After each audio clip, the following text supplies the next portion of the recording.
Juízes, capítulo 1. A guerra contra os cananeus restantes. Depois da morte de Josué, os israelitas perguntaram ao Senhor: quem de nós será o primeiro a atacar os cananeus? O Senhor respondeu: Judá será o primeiro. Eu entreguei a terra em suas mãos. Então os homens de Judá disseram aos seus irmãos de Simeão: venham conosco ao território que nos foi designado por sorteio e lutemos contra os cananeus. Iremos juntos para o território. E os homens de Simeão foram com eles. Quando os homens de Judá atacaram, o Senhor entregou os cananeus e os ferezeus nas mãos deles. E eles mataram 10.000 homens em Bezeque. Foi lá que encontraram Adoni-Bezeque. Lutaram contra ele e derrotaram os cananeus e os ferezeus. Adoni-Bezeque fugiu, mas eles o perseguiram e o prenderam e lhe cortaram os polegares das mãos e dos pés. Então Adoni-Bezeque disse: 70 reis com os polegares das mãos e dos pés cortados apanhavam migalhas debaixo da minha mesa. Agora Deus me retribuiu aquilo que lhes fiz. Eles o levaram para Jerusalém, onde morreu. Os homens de Judá atacaram também Jerusalém e a conquistaram. Mataram seus habitantes ao fio da espada e a incendiaram. Depois disso, eles desceram para lutar contra os cananeus que viviam na serra, no Neguebe e na Cefelá, pequena faixa de terra de relevo variável entre a planície costeira e as montanhas. Avançaram contra os cananeus que viviam em Hebrom, anteriormente chamada Quiriate-Arba, e derrotaram Sesai, Almã e Talmai. Dali, avançaram contra o povo que morava em Debir, anteriormente chamada Quiriate-Sefer. E disse Calebe: darei minha filha Axa em casamento ao homem que atacar e conquistar Quiriate-Sefer. Otoniel, filho de Kenaz, irmão mais novo de Calebe, conquistou a cidade, por isso Calebe lhe deu sua filha Axa por mulher. Um dia, quando já vivia com Otoniel, ela o persuadiu a pedir um campo ao pai dela. Assim que ela desceu do jumento, Calebe lhe perguntou: o que você quer? Ela respondeu: dê-me um presente. Já que o Senhor me deu as terras do Neguebe, dê-me também fontes de água. E Calebe lhe deu as fontes superiores e as inferiores. Os descendentes do sogro de Moisés, o queneu, saíram da cidade das palmeiras com os homens de Judá e passaram a viver no meio do povo do deserto de Judá, no Neguebe, perto de Arade. Depois os homens de Judá foram com seus irmãos de Simeão e derrotaram os cananeus que viviam em Zefate e destruíram totalmente a cidade. Por essa razão ela foi chamada Ormá. Os homens de Judá também conquistaram Gaza, Ascalon e Ecrom com os seus territórios. O Senhor estava com os homens de Judá. Eles ocuparam a Serra Central, mas não conseguiram expulsar os habitantes dos vales, pois estes possuíam carros de guerra feitos de ferro. Conforme Moisés havia prometido, Hebrom foi dada a Calebe, que expulsou de lá os 3 filhos de Enaque. Já os benjamitas deixaram de expulsar os jebuseus que estavam morando em Jerusalém. Os jebuseus vivem ali com os benjamitas até o dia de hoje. Os homens das tribos de José, por sua vez, atacaram Betel, e o Senhor estava com eles. Enviaram espias a Betel anteriormente, chamada Luz. Quando os espias viram um homem saindo da cidade, disseram-lhe: mostrem-nos como entrar na cidade, e nós pouparemos a sua vida. Ele mostrou como entrar, e eles mataram os habitantes da cidade ao fio da espada, mas pouparam o homem e toda a sua família. Ele foi então para a terra dos Hititas, onde fundou uma cidade e lhe deu o nome de Luz, que é o seu nome até o dia de hoje. Manassés, porém, não expulsou o povo de Bet-Sean, o de Taanaque, o de Dor, o de Ibleã, o de Megido, nem tampouco o dos povoados ao redor dessas cidades, pois os cananeus estavam decididos a permanecer naquela terra. Quando Israel se tornou forte, impôs trabalhos forçados aos cananeus, mas não os expulsou completamente. Efraim também não expulsou os cananeus, que viviam em Gézer. Mas os cananeus continuaram a viver entre eles. Nem Zebulon expulsou os cananeus que viviam em Quitron e em Naalon, mas estes permaneceram entre eles e foram submetidos a trabalhos forçados. Nem Aser expulsou os que viviam em Aco, Sidom, Alabe, Axibe, Elba, Afeque e Reobe. E por esse motivo, o povo de Aser vivia entre os cananeus que habitavam naquela terra. Nem Naftali expulsou os que viviam em Bet-Semes e em Bet-Anate, mas o povo de Naftali também vivia entre os cananeus que habitavam a terra. E aqueles que viviam em Bet-Semes e em Bet-Anate passaram a fazer trabalhos forçados para eles. Os amorreus confinaram a tribo de Dan à serra central, não permitindo que descessem ao vale.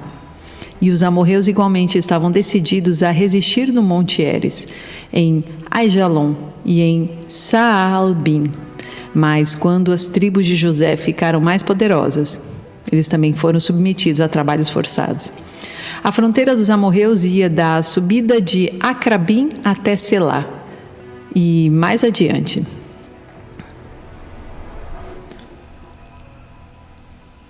Juízes, capítulo 2. O anjo do Senhor em Boquim. O anjo do Senhor subiu de Gilgal a Boquim e disse: Tirei vocês do Egito e os trouxe para a terra que prometi com juramento dar aos seus antepassados. Eu disse: Jamais quebrarei a minha aliança com vocês. E vocês não farão acordo com o povo desta terra, mas demolirão os seus altares. Por que vocês não me obedeceram? Portanto, agora digo a vocês que não os expulsarei da presença de vocês. Eles serão seus adversários, e os deuses deles serão uma armadilha para vocês. Quando o anjo do Senhor acabou de falar a todos os israelitas, o povo chorou em alta voz, e ao lugar chamaram Boquim. Ali ofereceram sacrifícios ao Senhor. Desobediência e derrota. Depois que Josué despediu os israelitas, eles saíram para ocupar a terra, cada um a sua herança. O povo prestou culto ao Senhor durante toda a vida de Josué e dos líderes que sobreviveram a Josué e que tinham visto todos os grandes feitos do Senhor em favor de Israel. Josué, filho de Num, servo do Senhor, morreu com a idade de 110 anos. Foi sepultado na terra de sua herança, em Timnate-Heres, nos montes de Efraim, ao norte do monte Gaás. Depois que toda aquela geração foi reunida aos seus antepassados, surgiu uma nova geração que não conhecia o Senhor e o que ele havia feito por Israel. Então, os israelitas fizeram o que o Senhor reprova e prestaram culto aos Baalins. Abandonaram o Senhor, o Deus dos seus antepassados, que os havia tirado do Egito, e seguiram e adoraram vários deuses dos povos ao seu redor, provocando a ira do Senhor. Abandonaram o Senhor e prestaram culto a Baal e a Astarote.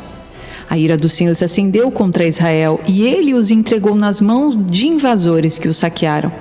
Ele os entregou aos inimigos ao seu redor, aos quais já não conseguiam resistir. Sempre que os israelitas saíam para a batalha, a mão do Senhor era contra eles para derrotá-los, conforme havia advertido e jurado a vocês. Grande angústia os dominava. Então o Senhor levantou os juízes, que os libertaram das mãos daqueles que os atacavam. Mesmo assim, eles não quiseram ouvir os juízes, antes se prostituíram com outros deuses e os adoraram. Ao contrário dos seus antepassados, logo se desviaram do caminho pelo qual os seus antepassados tinham andado, o caminho da obediência aos mandamentos do Senhor. Sempre que o Senhor lhes levantava um juiz, ele estava com o juiz e o salvava das mãos dos seus inimigos, enquanto o juiz vivia. Depois o Senhor tinha misericórdia por causa dos gemidos deles diante daqueles que os oprimiam e os afligiam. Mas quando o juiz morria, o povo voltava a caminhos ainda piores do que os caminhos dos seus antepassados, seguindo outros deuses, prestando-lhes culto e adorando-os. Recusavam-se a abandonar suas práticas e o seu caminho obstinado. Por isso, a ira do Senhor acendeu-se contra Israel e ele disse: Como este povo violou a aliança que fiz com os seus antepassados e não tem ouvido a minha voz, não expulsarei de diante dele nenhuma das nações que Josué deixou quando morreu. Eu as usarei para pôr Israel à prova e ver se guardará o caminho do Senhor e se andará nele como o fizeram os seus antepassados. O Senhor havia permitido que essas nações permanecessem, não as expulsou de imediato e não as entregou nas mãos de Josué. Juízes capítulo 3. São estas as nações que o Senhor deixou para pôr à prova todos os israelitas que não tinham visto nenhuma das guerras em Canaã. Fez isso apenas para treinar na guerra os descendentes dos israelitas, pois não tinham tido experiência anterior de combate. Os 5 governantes dos filisteus, todos os cananeus, os sidônios e os heveus, que viviam nos montes do Líbano, desde o monte Baal-Hermon até Lebo-Amate. Essas nações foram deixadas para que por elas os israelitas fossem postos à prova, se obedeceriam aos mandamentos que o Senhor dera aos seus antepassados por meio de Moisés. Os israelitas viviam entre os cananeus, os hititas, os amorreus, os ferezeus, os heveus e os jebuseus. Tomaram as filhas deles em casamento e deram suas filhas aos filhos deles, e prestaram culto aos deuses deles. Otoniel. Os israelitas fizeram o que o Senhor reprova, pois se esqueceram do Senhor, o seu Deus, e prestaram culto aos Baalins e a Aserá. Acendeu-se a ira do Senhor de tal forma contra Israel, que ele os entregou nas mãos de Cuxã-Risataim, rei da Mesopotâmia, hebraico Arã-Naarim, também no versículo 10, por quem os israelitas foram subjugados durante 8 anos. Mas, quando clamaram ao Senhor, ele lhes levantou um libertador, Otoniel, filho de Kenaz, o irmão mais novo de Calebe, que os libertou. O Espírito do Senhor veio sobre ele, de modo que liderou Israel e foi à guerra. O Senhor entregou Cuxã-Risataim, rei da Mesopotâmia, nas mãos de Otoniel, que prevaleceu contra ele. E a terra teve paz durante 40 anos, até a morte de Otoniel, filho de Kenaz. Eude. Mais uma vez os israelitas fizeram o que o Senhor reprova, e por isso o Senhor deu a Eglon, rei de Moabe, poder sobre Israel, conseguindo uma aliança com os amonitas e com os amalequitas. Eglon veio e derrotou Israel e conquistou a cidade das palmeiras. Os israelitas ficaram sob o domínio de Eglon, rei de Moabe, durante 18 anos. Novamente os israelitas clamaram ao Senhor, que lhes deu um libertador chamado Eude, homem canhoto, filho do benjamita Gera. Os israelitas o enviaram com o pagamento de tributos a Eglon, rei de Moabe. Eude havia feito uma espada de 2 gumes, de 45 centímetros de comprimento, e a tinha amarrado na coxa direita, debaixo da roupa. Ele entregou o tributo a Eglon, rei de Moabe, homem muito gordo. Em seguida, Eude mandou embora os carregadores. Junto aos ídolos que estão perto de Gilgal, ele voltou e disse: "Tenho uma mensagem secreta para ti, ó rei." O rei respondeu: "Calado." E todos os seus auxiliares saíram de sua presença. Eude aproximou-se do rei, que estava sentado sozinho na sala superior do palácio de verão, e repetiu: "Tenho uma mensagem de Deus para ti." Quando o rei se levantou do trono, Eude estendeu a mão esquerda, apanhou a espada da sua coxa direita e cravou-a na barriga do rei. Até o cabo penetrou com a lâmina e, como não tirou a espada, a gordura se fechou sobre ela. Então Eude saiu para o pórtico, depois de fechar e trancar as portas na sala atrás de si. Depois que ele saiu, vieram os servos e encontraram trancadas as portas da sala superior e disseram: "Ele deve estar fazendo suas necessidades em seu cômodo privativo." Cansaram-se de esperar e, como ele não abria a porta na sala, pegaram a chave e a abriram. E lá estava o seu senhor, caído no chão, morto. Enquanto esperavam, Eude escapou. Passou pelos ídolos e fugiu para Seirá. Quando chegou, tocou a trombeta nos montes de Efraim e os israelitas desceram dos montes, com ele à sua frente. "Sigam-me", ordenou, "pois o Senhor entregou Moabe, o inimigo de vocês, em suas mãos." Eles o seguiram, tomaram posse do lugar de passagem do Jordão que levava a Moabe e não deixaram ninguém atravessar o rio. Naquela ocasião, mataram cerca de 10.000 moabitas, todos eles fortes e vigorosos. Nenhum só homem escapou. Naquele dia, Moabe foi subjugado por Israel e a terra teve paz durante 80 anos. Sangar. Depois de Eude veio Sangar, filho de Anate, que matou 600 filisteus com uma aguilhada de bois. Ele também libertou Israel. Juízes capítulo 4. Débora. Depois da morte de Eude, mais uma vez os israelitas fizeram o que o Senhor reprova. Assim, o Senhor os entregou nas mãos de Jabim, rei de Canaã, que reinava em Azor. O comandante do seu exército era Sísera, que habitava em Arosete-Agoim. Os israelitas clamaram ao Senhor, porque Jabim, que tinha 900 carros de ferro, os havia oprimido cruelmente durante 20 anos. Débora, uma profetisa, mulher de Lapidote, liderava Israel naquela época. Ela se sentava debaixo da tamareira de Débora, entre Ramá e Betel, nos montes de Efraim, e os israelitas a procuravam, para que ela decidisse as suas questões. Débora mandou chamar Baraque, filho de Abinoão, de Quedes, em Naftali, e lhe disse: O Senhor, o Deus de Israel, ordena a você que reúna 10.000 homens de Naftali e Zebulon e vá ao monte Tabor. Ele fará que Sísera, o comandante do exército de Jabim, vá atacá-lo com os seus carros de guerra e tropas junto ao rio Quizon, e os entregará em suas mãos. Baraque disse a ela: Se você for comigo, irei, mas se não for, não irei. Respondeu Débora: Está bem, irei com você, mas saiba que, por causa do seu modo de agir, a honra não será sua, porque o Senhor entregará Sísera nas mãos de uma mulher. Então Débora foi a Quedes com Baraque, onde ele convocou Zebulon e Naftali. 10.000 homens o seguiram, e Débora também foi com ele. Ora, o queneu Éber se havia separado dos outros queneus descendentes de Obabe, o sogro de Moisés, e tinha armado sua tenda junto ao carvalho de Zanim, perto de Quedes. Quando disseram a Sísera que Baraque, filho de Abinoam, tinha subido ao monte Tabor, Sísera reuniu seus 900 carros de ferro e todos os seus soldados de Arosete-Agoim, ao rio Quizon. E Débora disse também a Baraque: Vá, este é o dia em que o Senhor entregou Sísera em tuas mãos. O Senhor está indo à sua frente.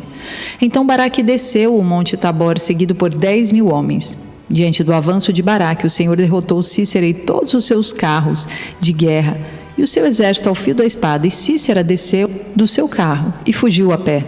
Baraque perseguiu os carros de guerra e o exército até Arosete-Agoim.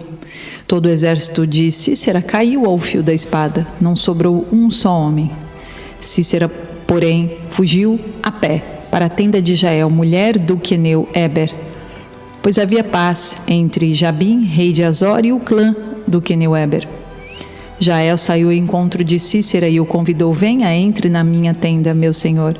Não tenha medo. Ele entrou e ela o cobriu com um pano. Estou com sede, disse ele. Por favor, dê-me um pouco de água. Ela abriu uma vasilha de leite feita de couro, deu-lhe de beber e tornou a cobri-lo. E Sísera disse à mulher: Fique à entrada da tenda. Se alguém passar e perguntar se há alguém aqui, responda que não. Entretanto, Jael, mulher de Éber, apanhou uma estaca da tenda e um martelo e aproximou-se silenciosamente enquanto ele, exausto, dormia um sono profundo. E cravou-lhe a estaca na têmpora até penetrar o chão, e ele morreu. Baraque passou à procura de Sísera e Jael saiu ao seu encontro. Venha, disse ela, eu mostrarei a você o homem que você está procurando. E entrando ele na tenda, viu ali caído Sísera, morto, com a estaca atravessada nas têmporas. Naquele dia Deus subjugou Jabim, o rei cananeu, perante os israelitas. E os israelitas atacaram cada vez mais a Jabim, o rei cananeu, até que eles o destruíram. Juízes, capítulo 5.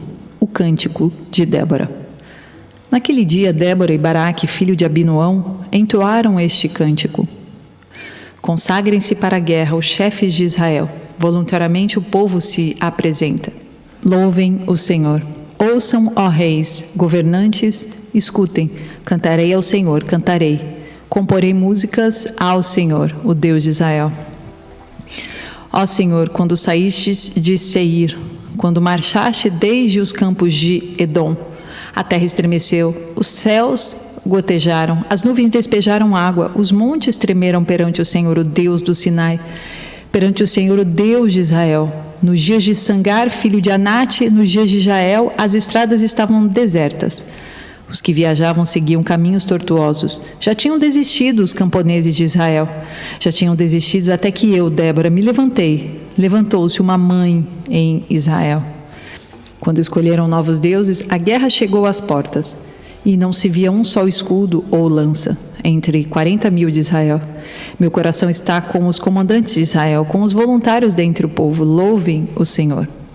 Vocês que cavalgam em brancos jumentos, que se assentam em ricos tapetes, que caminham pela estrada, considerem: mais alto que a voz dos que distribuem água, junto aos bebedouros, recitem-se os justos feitos do Senhor, os justos feitos em favor dos camponeses de Israel. Então, o povo do Senhor desceu às portas. Desperte, Débora, desperte, desperte, desperte, e rompa em cânticos. Levante-se, Baraque, leve presos os seus prisioneiros, ó filho de Abinoão. Então desceram os restantes e foram aos nobres. O povo do Senhor veio a mim contra os poderosos. Alguns vieram de Efraim, das raízes de Amaleque. Benjamim estava com o povo que seguiu você. De Maquir desceram comandantes. De Zebulon, os que levam a vara de oficial.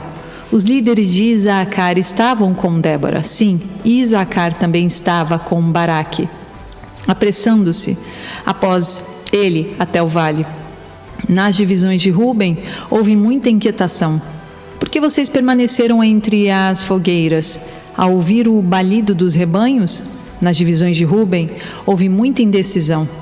Gileade permaneceu do outro lado do Jordão. E Dan, por que se deteve junto aos navios? Aser permaneceu no litoral e em suas enseadas ficou. O povo de Zebulon arriscou a vida, como fez Naftali nas altas regiões do campo. Vieram reis e lutaram. Os reis de Canaã lutaram em Taanaque, junto às águas de Meguido, mas não levaram prata alguma, despojo algum. Desde o céu lutaram as estrelas, desde as suas órbitas lutaram contra Cícera. O rio Quizon os levou, o antigo rio, o rio Quizon. Avante, minha alma, seja forte. Os cascos dos cavalos faziam tremer o chão, galopavam, galopavam os seus poderosos cavalos. Amaldiçoem Meroz, disse o anjo do Senhor. Amaldiçoem o seu povo, pois não vieram ajudar o Senhor contra os poderosos. Que Jael seja a mais bendita das mulheres. Jael, mulher de Eber, o queneu. Seja ela bendita entre as mulheres que habitam em tendas. Ele pediu água e ela lhe deu leite. Numa tigela digna de príncipes trouxe-lhe coalhada. Ela estendeu a mão e apanhou a estaca da tenda, e com a mão direita o martelo do trabalhador. Golpeou Cícera, esmigalhou sua cabeça, esmagou e traspassou suas têmporas. Aos seus pés ele se curvou, caiu e ali ficou prostrado. Aos seus pés ele se curvou e caiu. Onde caiu, ali ficou morto. Pela janela olhava a mãe de Cícera. Atrás da grade ela exclamava: por que o seu carro se demora tanto? Por que custa a chegar o ruído dos seus carros?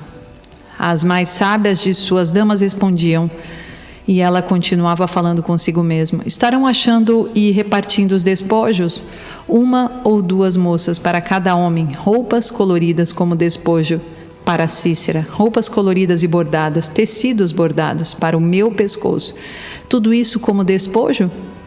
Assim, pereçam todos os teus inimigos, ó Senhor, mas os que te amam sejam como o sol, quando se levanta na sua força. E a terra teve paz durante 40 anos.